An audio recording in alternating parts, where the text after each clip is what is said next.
oleh polis, apa imej sekolah? Yang tu kena ni lah, benda tu jadi laporan polis. Contoh kes cabul, kes bully, kebanyakan kes bully kes bully. So bila dah pemimpin cilik yang terdiri daripada pengawas sekolah, pengawas perpustakaan, ketua dan penolong ketua kelas, saya fahamkan, dan kita ambil kesempatan pagi ini juga, kebetulan program transisi telah tamat selama sebulan. Kita sekalikan dengan penutupan program transisi khusus untuk tahun 1. Bagi kelas PKI Ceria 1, dipersilakan Ketua Kelas Muhammad Rehan Aryan bin Desa.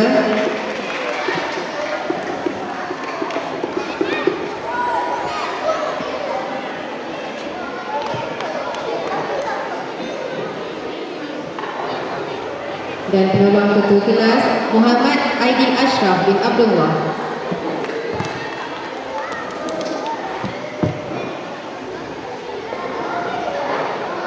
Bagi kelas PPKI Ceria 2, dipersilakan Ketua Kelas Fatih Rizki bin Jasmi.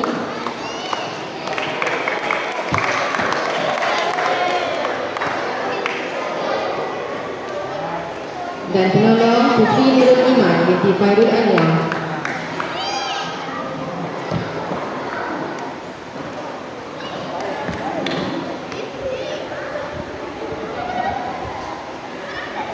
Seterusnya ialah Ketua Kelas bagi PPKI Ceria 3, dipersilakan Khairul Iman Muhaimin bin Abdul Qayyum.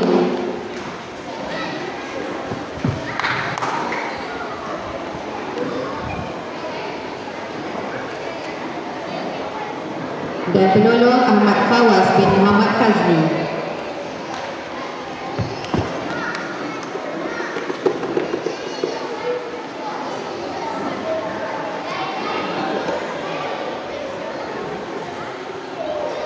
Mata diteruskan lagi dengan pengawas sekolah. Dipersilakan pengawas sekolah PPKI Nurul Farisha binti Irwan.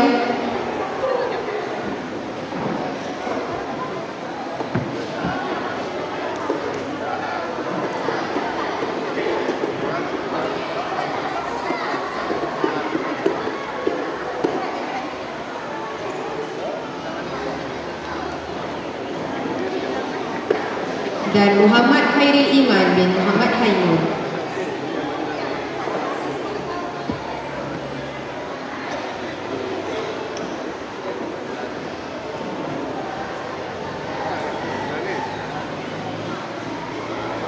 Bagi pengawas sekolah tahun 3,